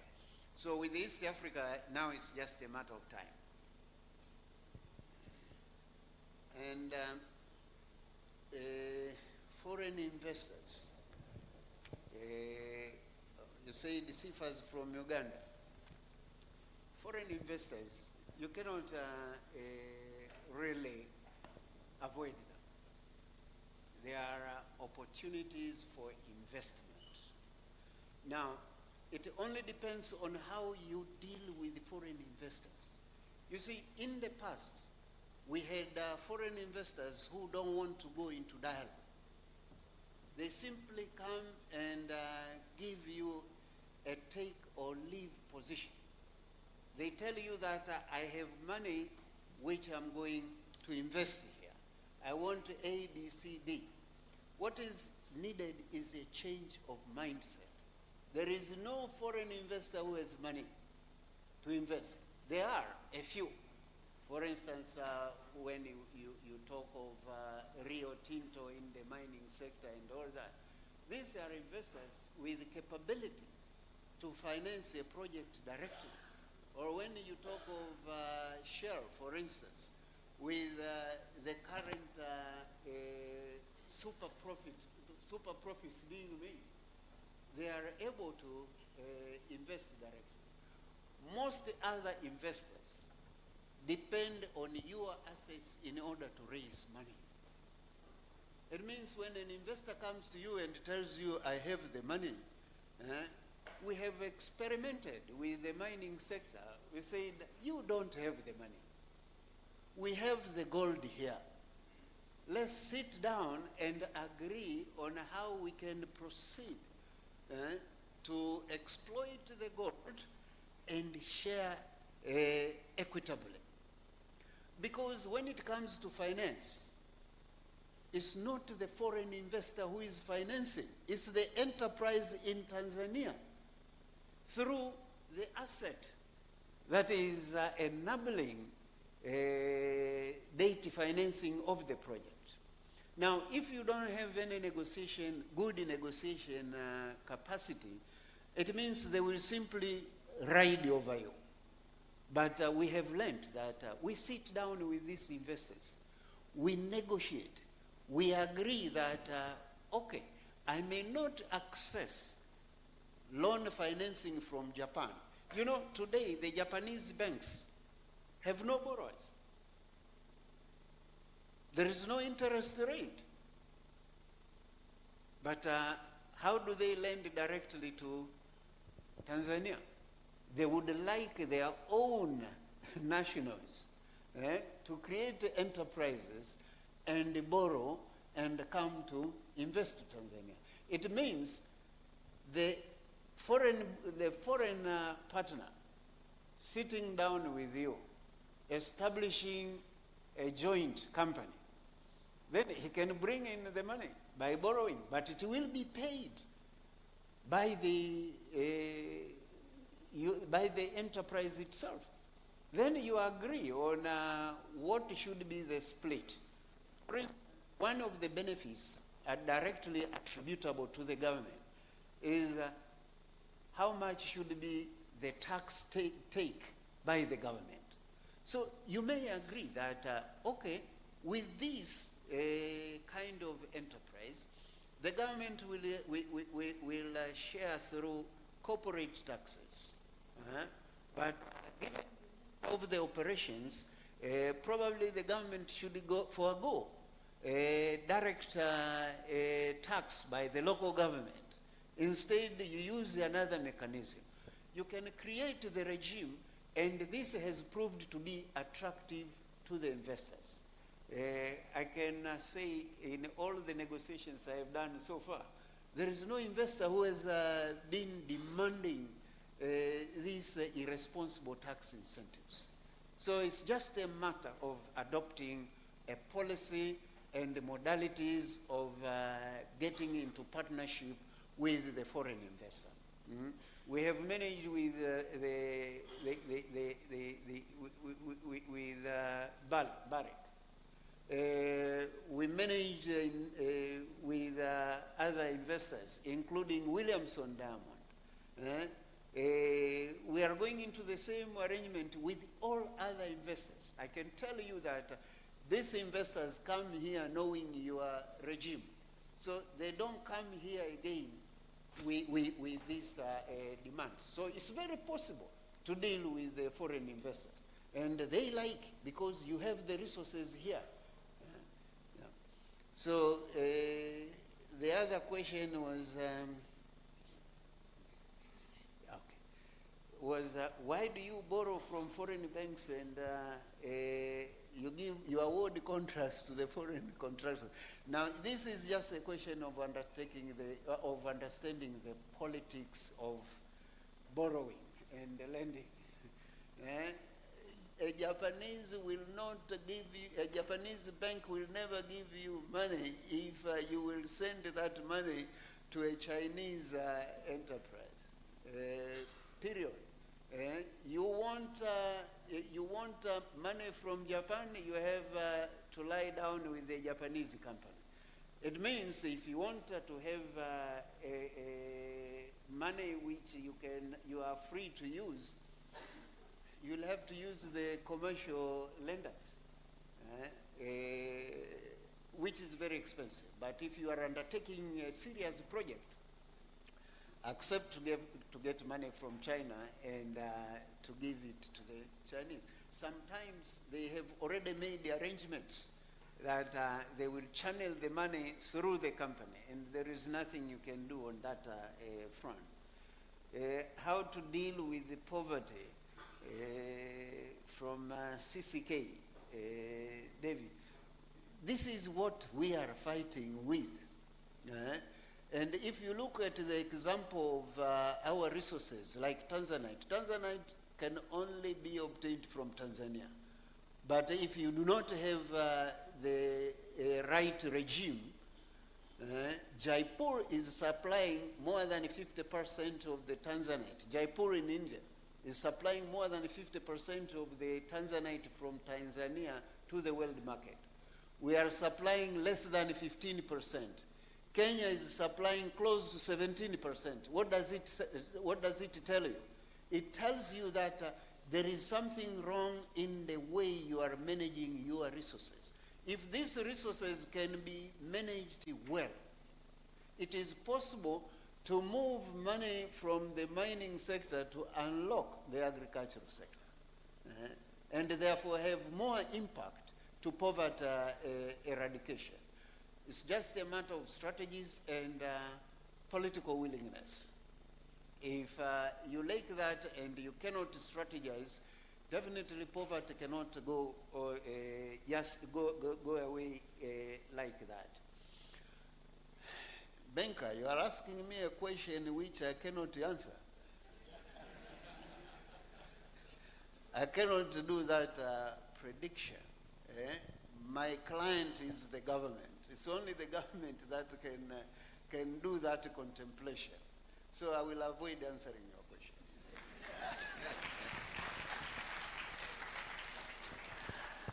I can see the former Prime Minister smiling, you know. Okay, now I'm going to have two more questions. One from that corner, one of our colleagues, people with disability. Someone wanted to ask? Yes, Mpe.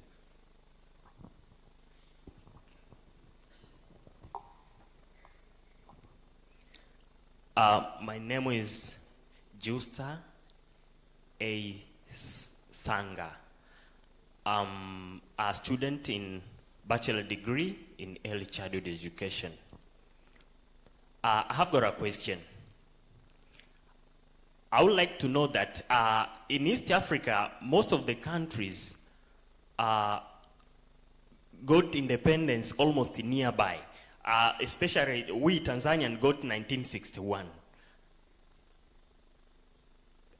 And soon after independence, we started to stand on our own. But when we compare those countries in East Africa, we seem to lag behind economically. Why that?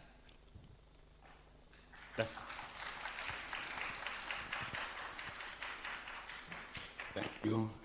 I'd like to take another one from a lady. Yes, Mona.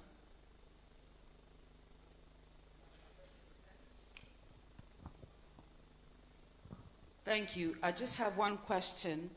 Governor, you said for the financial system or the financial sector to work, we have to leave aside politics. Now tell me, how can we do that?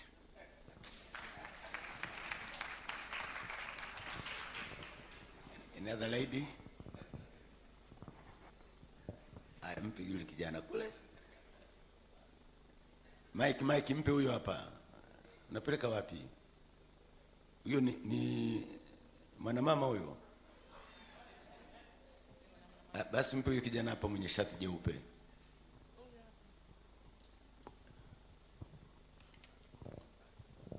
Thank you so much. My name is Renson Evocatus K. I'm taking Agriculture, Natural Resource Economics and Business from University of Dar Es Salaam. My question is, in Tanzania we have a private sector and the public sector, but both sector, if you make an research, you will discover that those sectors are provider service which have the same price. Let's take an example of TTCL and Vodacom. Please ask the question. Yes. So I want to know, those sectors are taxed the same, and where the role of the government to ensure that there is a welfare of the people, and as a government to regulate the economy. Thank you.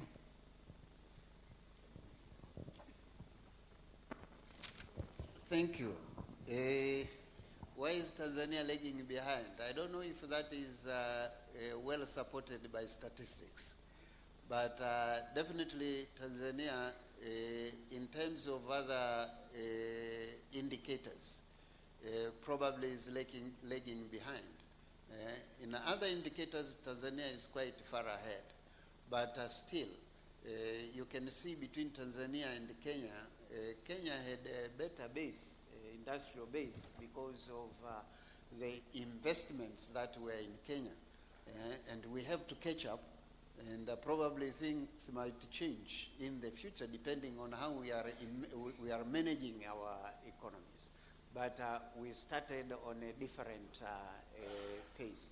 That's what I can say. But otherwise, we are catching up, and we are catching up pretty fast. Dr. Mona, that's an interesting question. How do you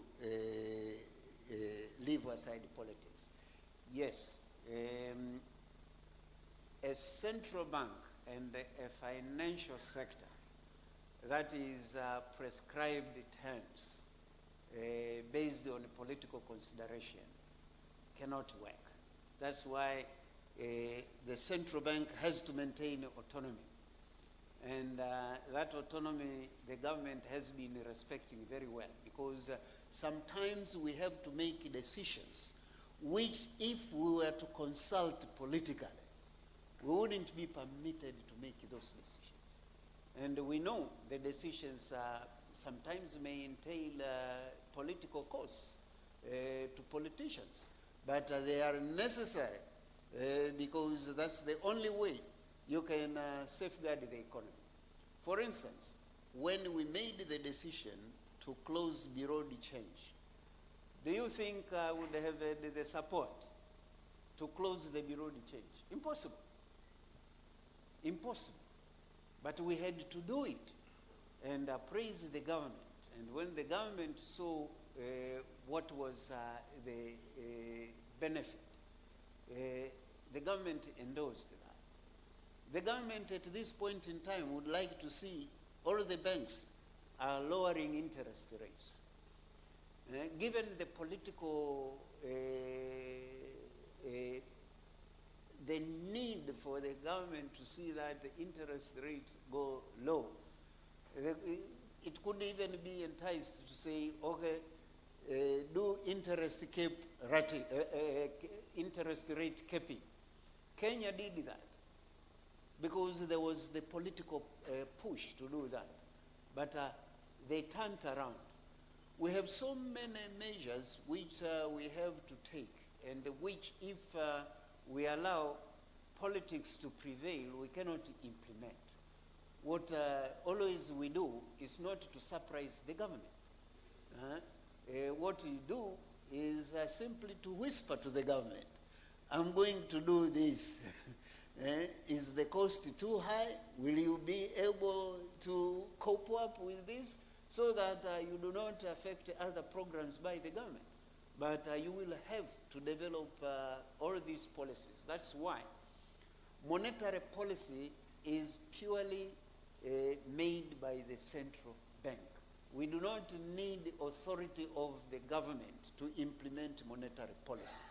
We simply give the policy to the Minister for Finance and Planning to table in Parliament, and the Parliament cannot debate monetary policy. Yeah, that's how we are protected, and we are ensured that the politics do not invade, and once that happens, it's dangerous. I frankly did not understand the question from Revocatus, so I will prefer not to hazard guesses. Okay, please, I think we should put our hands together to lecturer.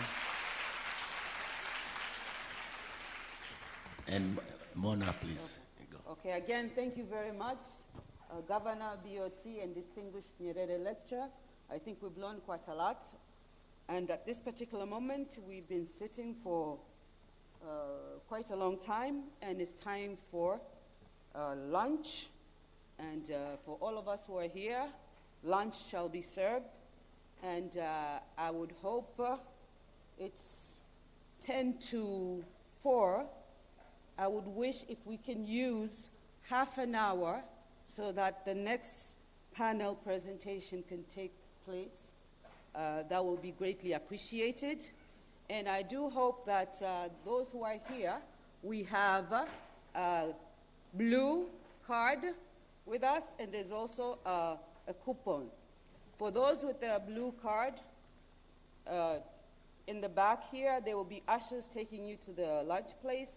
But those with the small coupon, there's also be ushers who will show you where lunch will be served.